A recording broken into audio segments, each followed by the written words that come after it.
ازيكم يا اختي انت وهي عاملين ايه؟ وحشنا كتير قد كده. لو اول مره تشوفيني يا اختي ما تنسيش تحطي لايكات، تشتركي عندنا، توصل لنا 250,000 باذن الله. الكلام ده على اليوتيوب، اسم القناه ام زاد وهبه. ماشي يا اختي؟ لو على الفيسبوك خشي ابحثي علينا، ولو على التيك توك خشي برضه. طبعا الفيديو باين من عنوانه، بس احنا عاوزين كميه لايكات يا اختي كتير، عاوزين لايكات كتير كتير كتير. طبعا الكرومبه رايقه مع الاسدال، رايقه مع الطرحه، رايقه مع اللي انا عاملاه، بس انا عاوزه لايكات كتير يا جدعان. انا النهارده صاحيه متاخره ماشي، وعاوزين ناكل محشي. ماشي، جوزي ضرب معايا اكل محشي. طبعا انا رحت انا وجبت يا حبيبه جبنه كرومب. تعالوا اوريكم جبنه ايه. جبت كرومبه بس ما شاء الله جايباها كبيره اهي عشان يعني تكفي بقى وكده اهوت. دي عامله 20 جنيه ماشي، وفي 15 اللي هو صغننه شويه. جبت واحده. وجبنا الخضره رخصت، بقت الواحده بجنيه، جبت 3. وجبت بانيه. البانيه عندنا عامل 85 جنيه ماشي، فانا جبت على قدنا. وجبت رز، طبعا بنجيب الكيلو عشان يعني نخلصه، انا نقعد نرمي. وجبت طبعا لبن، طبعا الفريزر عندي بايظ، بجيب على الحاجه على قد. جبت علبه جبنه عشان الفطار، لبن وجبنه ممكن نشربه دلوقتي مش مشكله.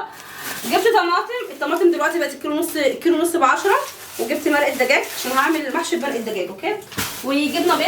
البيض رخص عندنا، الاول كان ب 85. انا بقول لكم الاسعار وقولوا لنا انتوا كمان اكتبوا لنا اسعاركم ايه. وجبت كمان بيض، البيض دلوقتي عامل 74. جبت نص كرتونه. لولي جايه لكم اهو، تعالي يلا تعالي. هو ده الحاجات اللي جبتها من السوق، انا بمشي اليوم بيوم فاهمين يعني، اللي انا بجيبه بعمله، والحاجه اللي تبوظ برميها. وجبت كمان كيس مناديل لان انا عندي برد. كان في واحد يقول لي هو انت كل شويه تقولي انا عندي برد، اعمل انا عندي برد بقالي اسبوع والله العظيم عندي برد. انا اكذب عليكي يا اختي؟ بتقول لكم مساء الخير. يلا قولي تاني، هنقدم تاني مقدمه جديده. مساء الخير، ازيكم عاملين ايه؟ هيعملوا ايه يا لولي؟ بصوا يا جدعان، جبت كرسي وقفل ازاي عشان تبقى ايه كده كده. انت بقيتي ايه؟ طويله كده، بقت كبيره. يلا روحوا حطوا لايك. يلا يلا قولوا لهم باي بقى. ماما تعمل ايه؟ ماما تعمل المام وانتوا تروحوا تقعدي بره. يلا روحي اقعدي عند بابا. يلا هتقعدي معانا؟ طب اقعدي معايا يلا. الاسعار بقت نار يا جدعان، الاسعار بقت نار. وكنت كنت في السوق دلوقتي، واحده قابلتني بتقول لي كمان الغاز هيبقى بكارت. غاز الكهرباء مين ده؟ انا خلاص مخي وقف. الغاز اللي هو بتاع الغاز هيبقى بكارت زي النور بكارت، وبتقول الميه تبقى بكارت برضه. هنبدا بقى. دي طماطم عندي قديمه هستخدمها بدل الجديده، فاهمين يا جدعان؟ حطوا لنا لايكات بقى، كل اللي يشوف الفيديو كده يحط لايك كده جميل وتسلي كده على رسول الله يا افضل السلام. وحطوا لنا لايك جميله اختي كده منك لينا صح كده اهوت، وادعينا كده دعوه حلوه. انا كنت مش هصور النهارده، كنت كسلانه، بس قلت لا يعني اتحمست كده وانا راجعه من السوق، قلت لا لازم اصور يومي عشان يعني ربنا يكرمني يعني برزق البت لولي. ده مش هقول لكم برزق اولادي الكبار، برزق لولي عشان لولي هي اللي مطلعه عين ابويا بجد بجد بجد. بفرم بقى الطماطم، وجبت حله حطيت فيها ميه عشان اسلق الكرومبه، واحط فيها شويه كمون. طبعا انت عارفه الكرومب يعني هيعمل غازات بقى وانتفاخ، فتحطي شويه كمون كده حلوين وانت تسلقيه. طبعا لسه الميه بارده. بصوا في طريقه لسلق الكرومب، ساعات كنت بقطعها يعني 4/4، اجيب سكينه واقطع كده اهوت، واقطع كده 4 اسلقها على 4.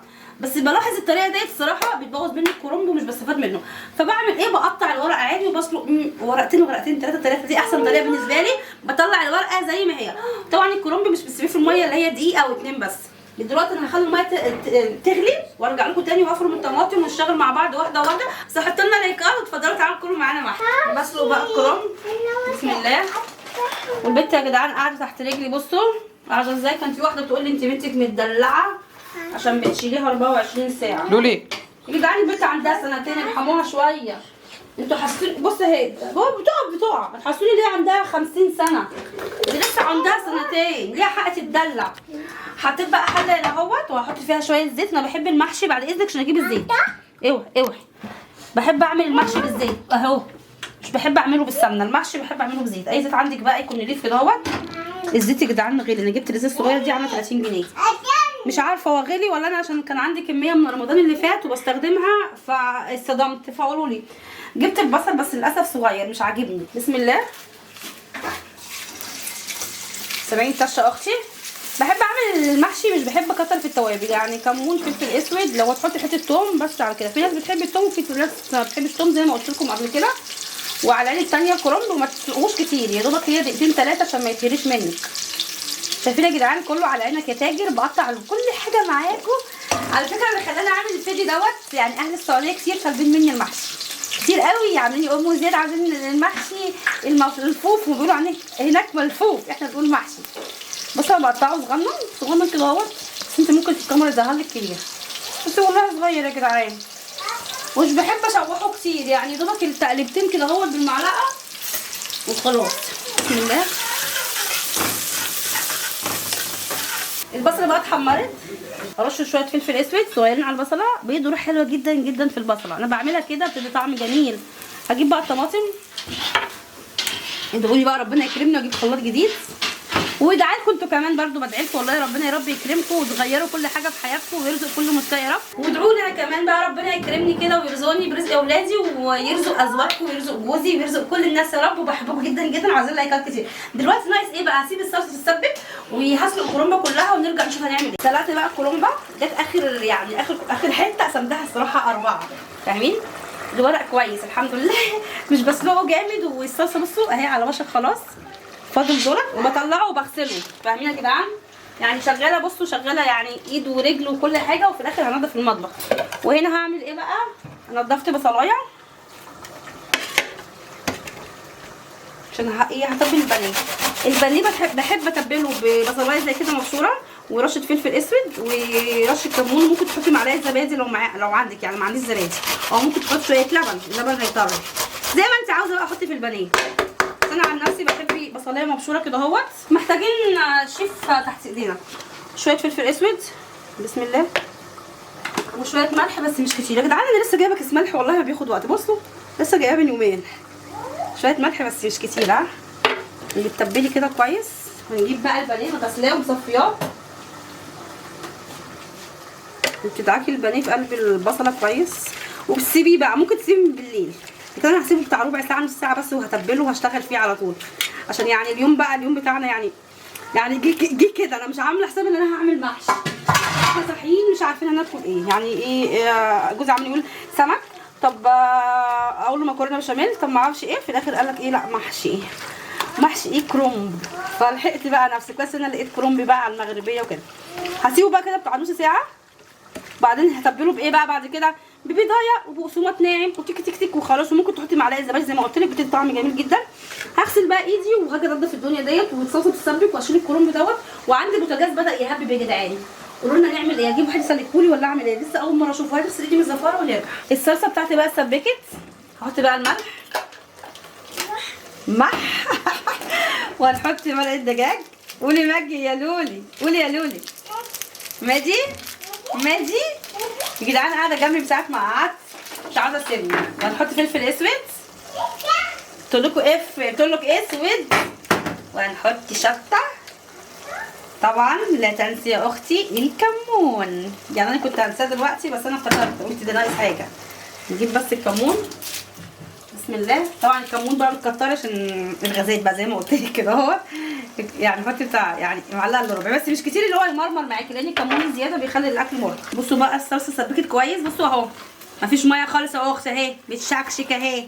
غسله الرز ومصفياه بسم الله. لازم تصفيه كويس ما يبقاش فيه ميه عشان ما يبقاش يعني مش حلو معاكي. ولازم المحشي الطماطم تكون كتيره وبالزيت. ممكن تحطي بقى معلقه سمنه بلدي بعد ما الكرنب يستوي، تحطي معلقه سمنه بلدي على الوش، تدي طعم جميل جدا ولذيذ كده اهو.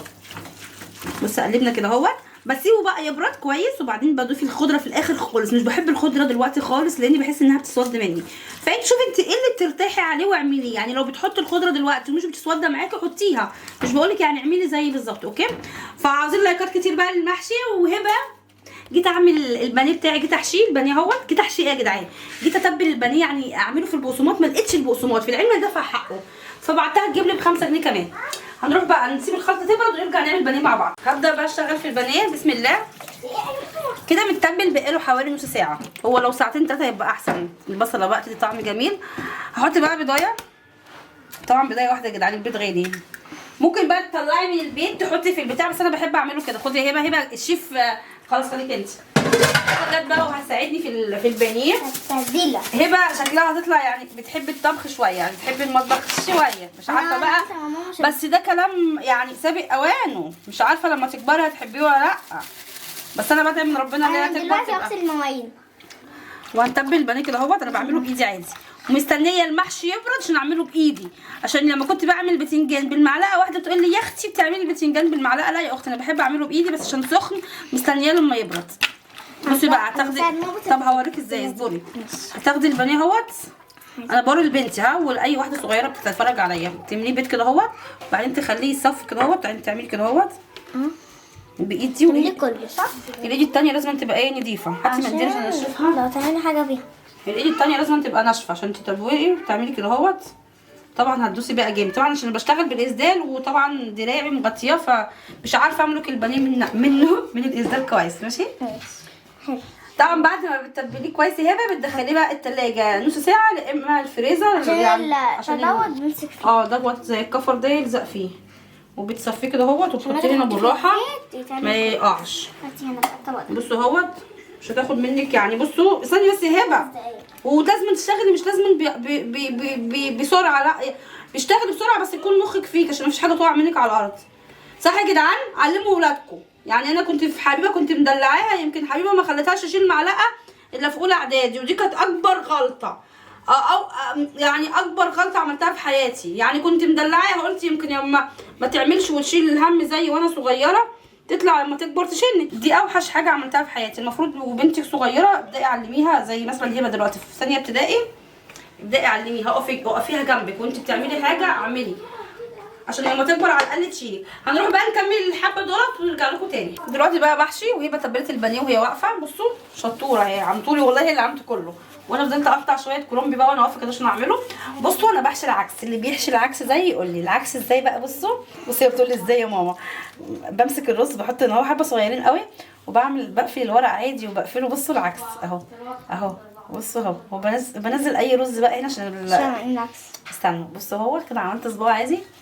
في بقى اللي هي الطريقه الثانيه انا مش بعرف اعملها، ايدي تكون تقيله، اللي انت مثلا بتمسكي الورقه صغننه اللي انت بتجيبيها من هنا. بصوا انا ايدي يا جدعان تحس انها تقيله مش قادره. بصوا يا محمد، بصوا مش قادره الفها والله. فانا بعملها العكس. فيعني كل واحد يا جدعان على حسب ما ما يرتاح. اهم حاجه الحله في الاخر تطلع مظبوطه والورق حلو ومش مفتح ومية مية. في الاول حطيت بصل هنا اهوت وطماطم، ممكن تحطي بقى بطاطس بس البطاطس دلوقتي غاليه، فحطيت بصل وطماطم. حط زيت. زيت. احط زيت ليه؟ عشان تلزق بيت. طبعا انا بعمل معاكم الكرنب اهوت. بصوا يا جدعان عمال ما اخلص الكميه دي هنا اهوت وهنا اهوت، وفي كمان صينيه هناك عند الحوض وريها لهم محمد الصينيه اهيت. فبصوا يا جدعان اول ما اخلص ده كله، وانا كنت متفقه انا وجوزي اللي انا هخلصها في اقل من ساعه. يعني عارفين يعني ايه اقل من ساعه؟ بصوا انا بشيل اي حاجه طالعه من الجوانب بس هخلصها يا اختي. انا جدعه ولا مش جدعه يا هبه؟ هنخلصها ودخل ينام وهنخلصها قبل ما هو يصحى اهو.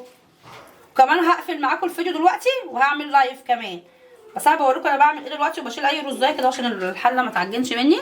طبعا بتظبطي بقى على قد ما تقدري. انا بعمل مثلا سطر اخضر وسطر ابيض، ومش بحبه اللي هو ولا كبير قوي ولا صغنن قوي، بحبه يا دوبك يكون حلو يعني عشان ننجز يا جدعان في الوقت. احنا هنعمل كميه ما شاء الله كبيره، فبحبه وسط. بصوا الورقه قد ايه، بحب الورقه تكون زي كده اهو، مش كبيره ولازم تحشي على الحته التخينه اللي هي بتبقى العرق وكده اهو.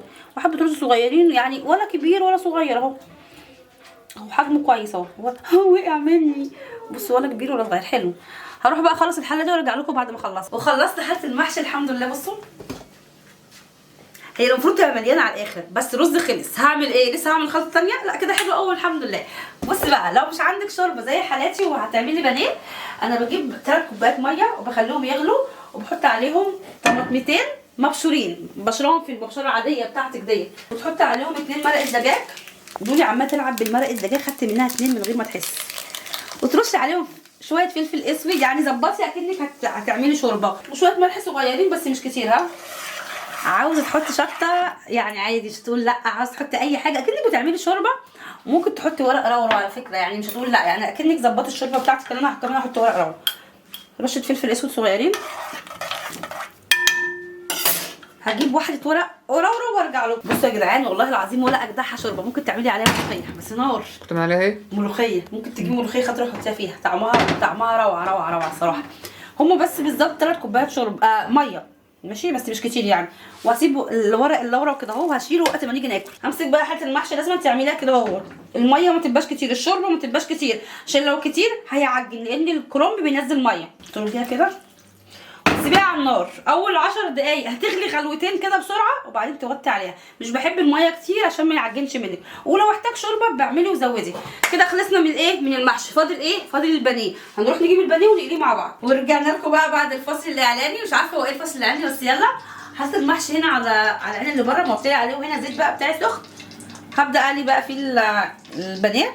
بصوا عشان انا عندي التلاجة بايظه، فحطيته في الفريزر بتاع يعني نص ساعه. قبل ما خلصت المحشي كان بدا ايه يعني، مش مسك مش تلج، بس ساقع. هيبقى اللي متبلهولي يا جدعان، شايفين ولا زي ولا اي. طبعا البانيه لو انت لسه بنوته صغيره لازم تقليه على نار هاديه، مش نار عاليه، لا على نار هاديه جدا. يعني سيبيه على نار هاديه. لو انت عليتي عليه كده على نار عاليه هيستوي، هيتحرق منك عادي، وهيبقى لونه ذهبي جميل، بس من جوه هيكون فيه دم ني. فانت اعمليه على نار هاديه جدا كده مع نفسك. ممكن تقعدي تقلي فيه بقى يعني الدورة مثلا 10 دقايق على هادي، واحده كده اهوت، لحد ما ما يستوي مع نفسه. هنروح بقى نقلي الكميه دي. اهم حاجه في الموضوع دوت ان دي واقفه بتتعلم مني.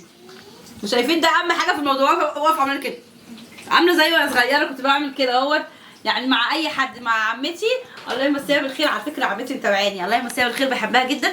كنت بقعد ابص عليها كده مع عماتي الاثنين، مع مرات ابويا كنت اقعد ابص عليها كده. اي بني ادم سواء جارتنا بتطبخ لازم انا اقعد عيني عليها كده، مبحلقه فيها مش عارفه ليه. في الاخر بقى اما نيجي بعد ما نيجي البانيه هنقلي قرون الفلفل دي كده جنب الاكل عشان بيبقى طعمها جميل جدا. ممكن تحشيها. هنروح نقلي البانيه، وممكن تتحشي بس ما فيش رز، ونرجع لكم تاني.